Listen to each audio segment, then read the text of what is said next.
Assalamualaikum warahmatullahi wabarakatuh. Perkenalkan, nama saya Farah Febrina. Saya dari jurusan Hubungan Masyarakat, kelas KJ 103. Di sini saya akan menjelaskan sesi 8 tentang fungsi dan kedudukan bahasa. Oke, langsung aja kita bahas ke materi fungsi dan kedudukan bahasa. 1. Sejarah singkat bahasa Indonesia.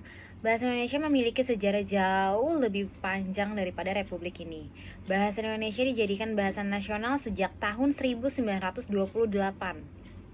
Bahasa Indonesia berasal dari bahasa Melayu, termasuk ke dalam rumpun bahasa Austronesia yang telah digunakan sebagai lingua franca di Nusantara. Pada tanggal 28 Oktober 1928, para pemuda dan pelajar mengikrarkan Sumpah Pemuda. Naskah putuskan Kongres Pemuda tahun 1928 itu berisi 3 butir kebulatan tekad sebagai berikut. 3 butir kebulatan tekad adalah sebagai berikut. Kami putra dan putri Indonesia mengaku bertumpah darah yang satu tanah Indonesia. 2. Kami putra dan putri Indonesia mengaku berbangsa yang satu bahasa Indonesia. 3. Kami putra dan putri Indonesia menjunjung bahasa persatuan bahasa Indonesia berdasarkan putusan Kongres Pemuda di atas tergambar.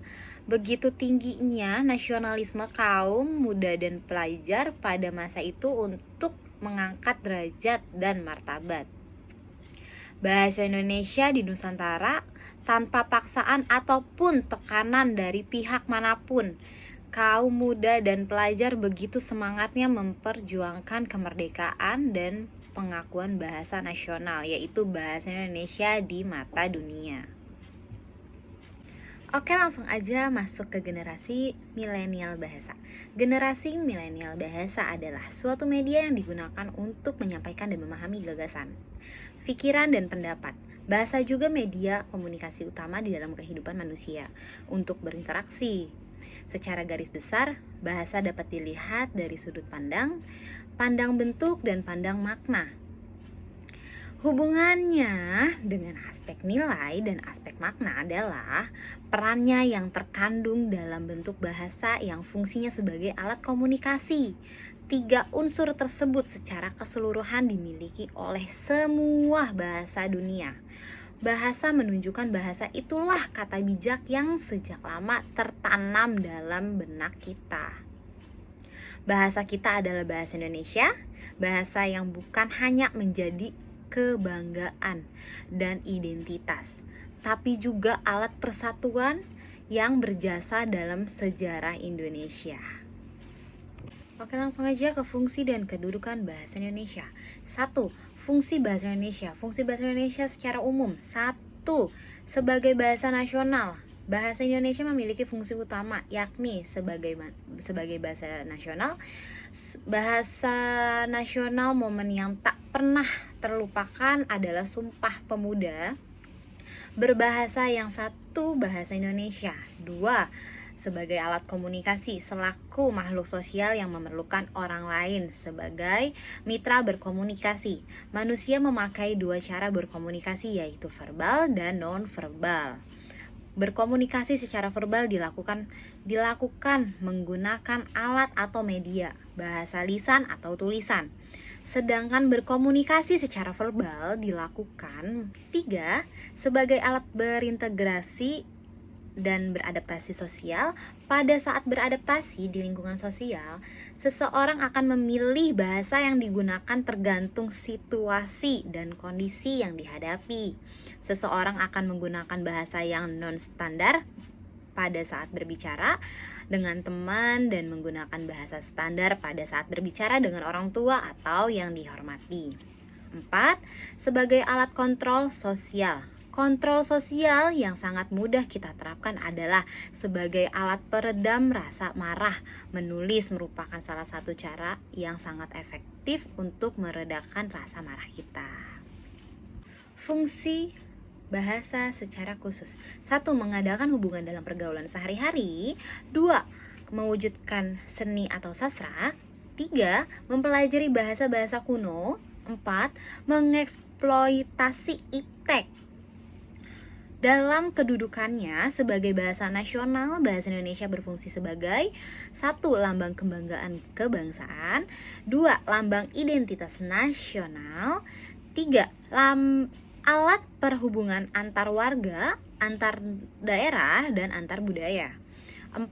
Alat yang memungkinkan penyatuan berbagai suku bangsa dengan latar belakang sosial, budaya, dan bahasa masing-masing ke dalam kesatuan kebangsaan Indonesia.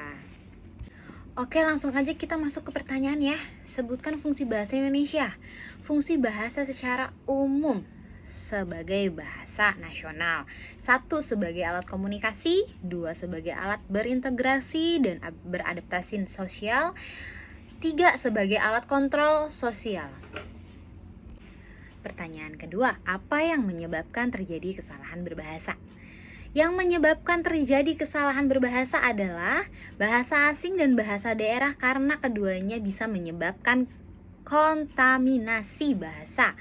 Oleh karena itu, kita harus bisa menempatkan porsi masing-masing, utamakan bahasa Indonesia, lestarikan bahasa daerah, dan kuasai bahasa asing. Oke, jadi kesimpulan dari fungsi dan kedudukan bahasa, berdasarkan penjelasan di atas dapat diketahui bahwa kedudukan dan fungsi bahasa Indonesia yang teramat penting di negara kesatuan Republik Indonesia ini sehingga memerlukan perjuangan yang tidak mudah untuk kita sebagai kaum muda dan pelajar mempertahankan dan mengembangkannya. Bahasa Indonesia memiliki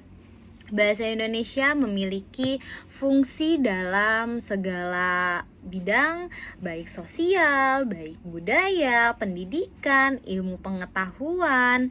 Perannya bahasa Indonesia sebagai pengantar dan penghubung di masyarakat sangatlah penting sehingga masyarakat kita mampu mengembangkan pikiran dan ide-ide dengan baik. Bahasa Indonesia dalam kenyataannya sekarang ini mulai redup di dalam jiwa kaum muda dan pelajar. Hal ini terlihat kenyataan di masyarakat, di mana mereka lebih bangga dan senang apabila mampu berbahasa asing ketimbang menggunakan bahasa Indonesia. Bahasa Indonesia dicampur-campur sehingga tatanan atau ejaan yang disempurnakan tidak diindahkan lagi, yang mengarah tidak sesuainya lagi tatanan itu. Di lingkungan keluarga, orang tua sudah membiasakan anak-anak untuk menggunakan bahasa asing karena bahasa asing dianggap penting di dunia pendidikan nantinya, sehingga tidak jarang remaja sekarang enggan lagi berbahasa Indonesia. Jadi dapat disimpulkan sekarang Indonesia mengalami darurat dan krisisnya. Terima kasih. Wassalamualaikum warahmatullahi wabarakatuh.